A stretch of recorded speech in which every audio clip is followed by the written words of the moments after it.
assalaamu calaykum walaalaha sharafta badan. Waxaa jiro dhaqamo haddii ay sameeyaan haweenka uu Ilaahay lacnadayo oo lacnada Allah ay ku dhacayso, jannana ma galayaan, maalinta qiyaamana Allah ma fiirin doono. Ilaahay wuxuu haweenka ka xarimay waxyaalo qaar, wuxuuna nabiga sallallahu alayhi wasallam yidhi: qaala rasuulullah: yaa macshara الnisaa'i tasaddaqna wa akthirna al-istighfaar fa innii ra'aytukunna akthara min ahli الnaar. faqaalat imra'atun minhun: wamaa lanaa yaa rasuulullah akthara ahli الnaar. قال رسول الله صلى الله عليه وسلم: تكثرن اللعنة وتكفرن العشيرة. نبي صلى الله عليه وسلم wuxuu yidhi: haweenkow runta badiya oo run sheega, istighfaarta iyo dembi dhaafkana badiya oo Allah weydiista. maxaa yeelay waxaan arkay inaad tihiin kuwa ugu badan ee naarta gali doono maalinta qiyaamo. markuu nebiga sallallahu alayhi wasallam saas yidhi, haweenay ka mid ah dadkii meesha fadhiyey ayaa weydiisay nebiga maxaa naarta noogu badiyey. wuxuu yidhi nebiga sallallahu alayhi wasallam: waxaad badisaan lacnada oo waxaad u badan tihiin inaad dadka lacnadaan, abaal qofkii idiin galana waad ku jisaartaan, saas ayaadna naarta ugu badateen. ha moogaanina haweenkow in lacnada ay tahay qofka in uu naxariista Ilaahay ka dheeraado. marka hadduusan Allah kuu naxariisanin, yaa kaloo kuu naxariisan kara. waa inaad ka fogaataa waxyaalaha kaa fogeynaya naxariista Ilaahay iyo jannadiisa. waxaana ka mid ah waxyaalahaas haweenka dhar wato oo haddana qaawan. waa haweenka xirto dharka ku dheggan ama dharka khafiifka ah ama dharka gaagaaban oon jirkooda si fiican u asturaynin. nebiga sallallahu alayhi wasallam waxaa laga wariyey can abi hurayrata radiyallahu canhu qaal: qaala rasuulullahi sallallahu alayhi wasallam: sinfaani min ahli الnaari lam arahumaa, qawm macahum rijaalun biaydiihim siyaadun kaadnaabi الbaqar yadribuuna biha الnaas, ونساء كاسيات عاريات مائلات مميلات رؤوسهن كأسنمة البخت المائلة لا يدخلن الجنة ولا يجدون ريحها. نبي صلى الله عليه وسلم wuxuu yidhi: laba qayb oo ka mid ah dadka ahlunaarka ma arki doono maalinta qiyaamo. waxaana ka mid ah niman ama dad dadka ku dila ama ku garaaco si xaqdarro ah, xitaa hadday yihiin boolis ama ciidan, laakiin ay dadka ku dilaan si xaqdarro ah. waxaa kaleetoo ka mid ah haween ama dumar ku dhiiraday in ay Ilaahay ku caasiyaan. waana haween dhar wato oo haddana qaawan, oona si fiican u asturin jirkooda, oo haddana aan dhowrsanayn oona toosnayn. iyo haweenka timahooda kor u taaga, waa haweenka timahooda gadaal kor u taago.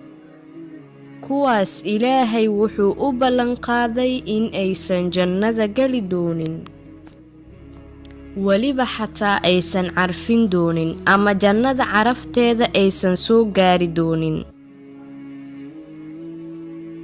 waxaa kaloo ka mid ah haweenka ay ku dhacaysa lacnada Ilaahay ama Allah uu naxariistiisa ka fogeynayo jannana aan gelaynin haweeneyda ninkeeda ka careysiisa ama ka xanaajisa. waxaa kaloo ka mid ah dadka ay lacnada ku dhacaysa haweenka ragga isku ekaysiiya. qaala rasuulullaahi sallallahu calayhi wasallam: lacana allahu almutashabbihaati min annisaa'i birrijaal waalmutashabbihaati min alrijaali binnisaa. nebiga sallallahu calayhi wasallam wuxuu yidhi: ilaahay ha lacnado haweenka ragga isku ekaysiiya iyo ragga haweenka isku ekaysiiya xagga labiska iyo dhinac walbaba. waxaan aragnaa haween badan oo xirtay shaarar iyo sarwaal sida raggii oo kale. waa halis, arrintaas ha iska ilaaliyaan. waxaa ku dhacaysa lacnada ilaahayna wax fudud ma aha. waa qofka oo ilaahay naxariistiisa laga dheereeyo. qof naxariistii ilaahay laga dheereeyey ma jiro qof kale oo u naxariisan karto. weliba arrinta intaas kuma eko. jannada ma geli doonaan dadkaas, xitaa ma carfin doonaan. marka wax sahlan ma aha. waxaa kaloo ka mid ah dumarka ay ku dhacaysa lacnada ilaahay. qaala rasuulullaahi sallallahu calayhi wasallam: lacana allaahu alwaashimaati waalmustawshimaat waannaamisaati waalmutanammisaat waalmutafallijaati lilxusni almugayiraati khalqa allah. nebiga sallallahu calayhi wasallam wuxuu yidhi: allaha lacnado haweenka jirkooda jeexa kadibna dhuxul ama wax geliya. waxay la mid yihiin ama waxaa la mid ah dadka taatuuga samaysta iyo haweenka xiira timahooda sunniyaha. tan xiirto iyo midda loo xiiraba Allah ayaa lacnaday. sidoo kale midda taatuuga samaysata iyo midda loo sameeyana Allah ayaa lacnaday. ragga samaystana waa la mid. waxaa kaloo ka mid ah haweenka uu ilaahay lacnaday haweenka ku jisaaro abaalka. tusaale ahaan, hadduu xaajigeeda hal maalin wax u diido ama uu erey dhaho, waxay leedahay weligaaba wanaag iima samaynin. waa laga yaabaa arrintaas inay dumarka u badan yihiin, laakiin waxay ka mid tahay waxyaalaha haweenka ay naarta ugu badan yihiin. sidaan horay u soo sheegay, waxa ugu badan ee haweenka naarta ugu badiyay waa 2 arrin. midda koobaad waa inay lacnada ku badan yihiin ama qof walbo ay dhahaan lacnad ha kugu dhacdo. midda labaadna waa in ay abaalka ku jisaaraan oo qof abaal u sameeyey ay mar walba dhahaan abaal iima samaynin. ama qofkii hadduu mar khalad ka galo ay abaalkiisii hore oo dhan ay lumiyaan oo ay dhahaan weligaaba wanaag ma ii samaynin. waxyaalahaas maanta waa wax nala fudud, laakiin wax fudud ma aha, sababta oo ah waa wax naarta ay haweenka ugu bateen. marka waan filayaa insha Allah in arrintaas laga waantoomi doono. waxaa jiro haween badan oo arrintan aan ogaal u lahayn ama se aan aqoon u lahayn. u sheer garee fiidiyogan oo ha ka faa'iidaystaan. laga yaabaa inay kuwaana qaadato oy u noqoto cibro qaadasho. insha Allah walaalahiga qaaliga aad ayaad u mahadsantihiin.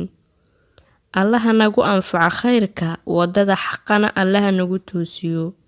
haddii ay tahay markii kuugu horeysay eed arkaysa janaalkayga, fadlan subscribe ka saaro, gambaleelkana furo si aad u noqoto daawadaha ugu horeeyo ee daawada muuqaaladayda. ومهدسنتهين والسلام عليكم ورحمة الله وبركاته.